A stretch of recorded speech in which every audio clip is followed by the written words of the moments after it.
Good days. This is Ray. Today is Thursday. I was about to say November, February 6th, 2025. For me, another day of filling medications and just giving this a try. This would be the second time I've done something like this. Just recording a video while I fill my medications. Thursday night is when I fill my meds, so that means the week is already going by, and I'm having to do this right now. So I was thinking early today about just life and what I've experienced over the past 6 years in particular. It's been more than that since I started experiencing lupus symptoms. But 2019 was by far the roughest year for me, leading into 2020. So, if you haven't watched my previous videos, I was diagnosed with lupus in May of 2019. Leading up to it, I had lost 50 pounds in less than a year. I was managing an operation out west. And, I think stress definitely contributed to it. But I had ignored the symptoms for years before having them addressed. And the reason I had to address them because I ended up in the hospital. I was a shell of myself. I'm still, in ways I feel like I am a shell of myself even now. It's hard for me to emotionally connect and to really open up and share how I'm feeling about things because, I was on the cusp of death basically. They put me on the highest amount of oxygen possible to help me to breathe and, gave me all sorts of medications to be able to get back to some sense of normalcy. But I am a different person than what I used to be. And it's hard for me to really talk about it to anybody because, it's hard for people to relate, especially if, you hadn't been through that thing. For 2 years, I was in and out of the hospital 6 times. And the longest stay I had was a total of, it was 19 days. I had a break for a few days where I went back to my condo and my mom called an ambulance and I ended up going back to the hospital, which was great, but it was scary and it was pricey because even though I have health insurance, my out of pocket maximum was $4,600 a year, and I met that for I want to say 2 years, but it may have been three. Either way, it was money I didn't have, so I had to use credit, and I took out a 401k loan to cover some of the expenses from being in the hospital. Now, the one good thing about having health insurance and working for the company that I do is that I have a health reimbursement account, and there are certain incentives that I can get each year. Unfortunately, in the first 2 years of my diagnosis, I didn't know about the incentives, but I still was able to utilize my health insurance. But now I make it sure to maximize the incentives to get some money put on my HRA and to be able to help pay for the medical expenses. Like, for example, this is February. I've had doctor's visits and I have a bill right now of about $438. Fortunately, my HRA is going to cover probably all of that. I'm still waiting for it to be reimbursed for some of the most current incentives that I've done, but that helps a lot. So my deductible before the insurance kicks in and covers 90% of my medical expenses is $1,600, and then up to $4,600 is where my out of pocket maximum is, where the insurance covers it all. I wish I had learned about this stuff a lot sooner, but I'm just glad that I've learned about it. And as a matter of fact, I shared it with my colleagues and let them know, say, hey, you need to take advantage of these incentives because it's basically free money.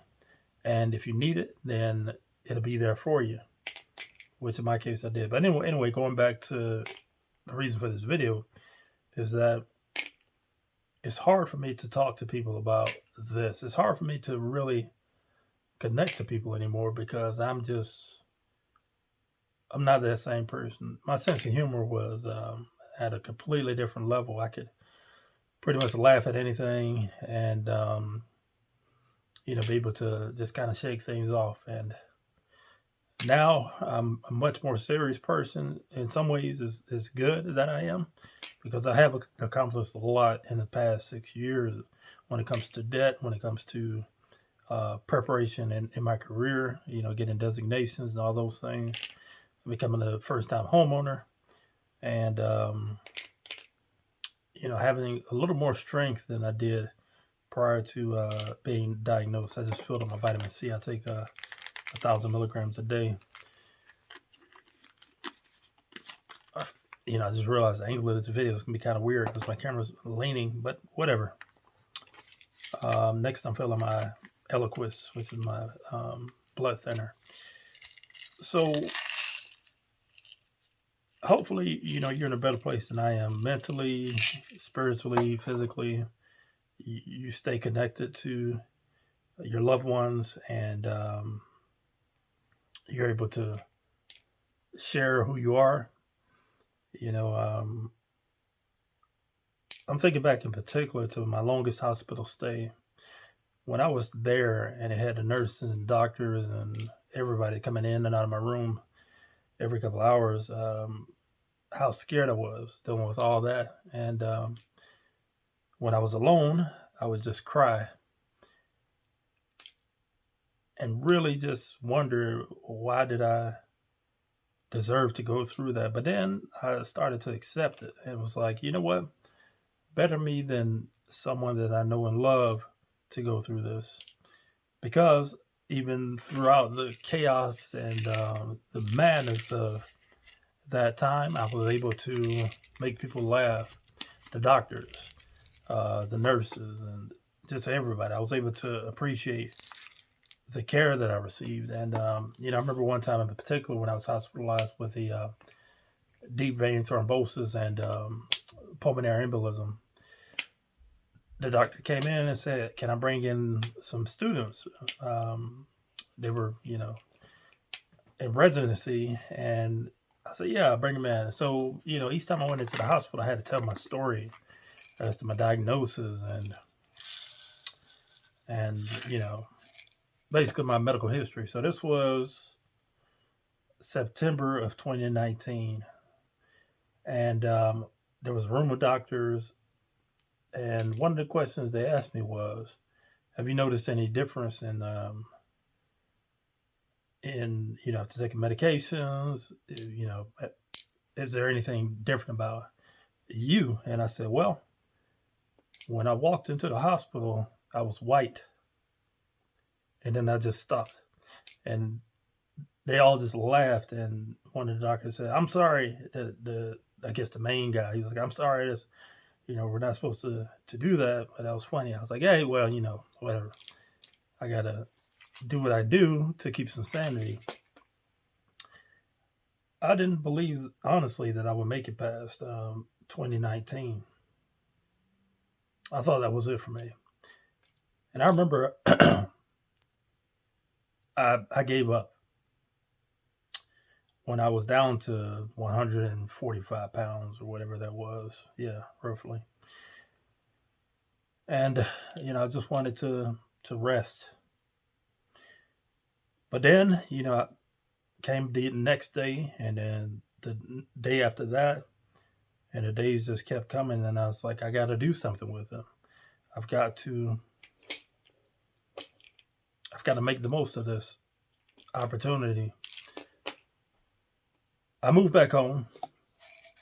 I moved cross country, and I forget how many miles it was like 1,800 maybe. And I stayed with my parents for a couple of years in my old childhood bedroom, not knowing if what life would look like, month after month, day after day, week after week, year after year. That's not the right order, but whatever.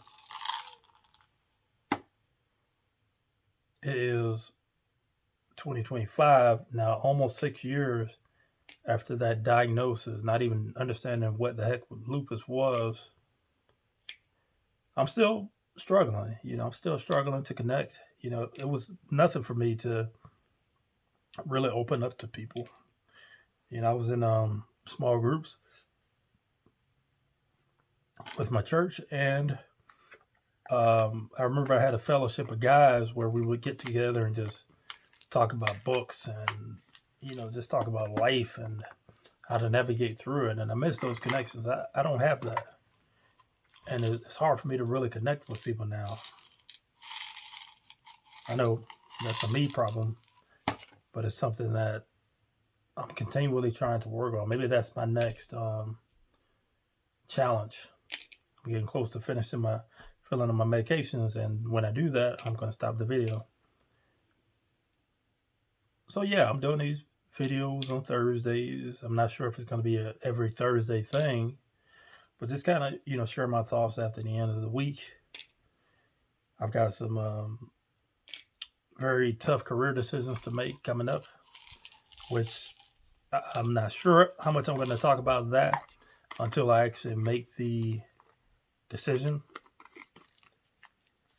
because I think the next move I make, it will be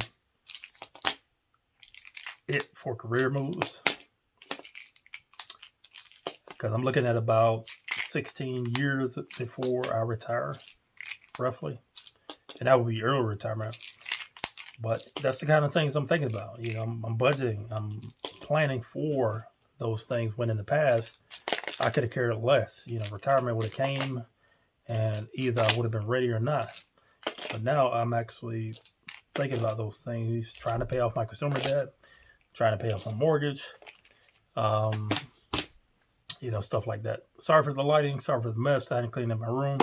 I'm going to get changed out of my work clothes, and I'm going to prepare for bed. But anyway, if you made it this far, feel free to like, comment, subscribe, hit the bell for notifications. You know when I post my videos. You can find me at youtube.com/@notinmybudget. Thank you. I hope you all take care. Have a good night.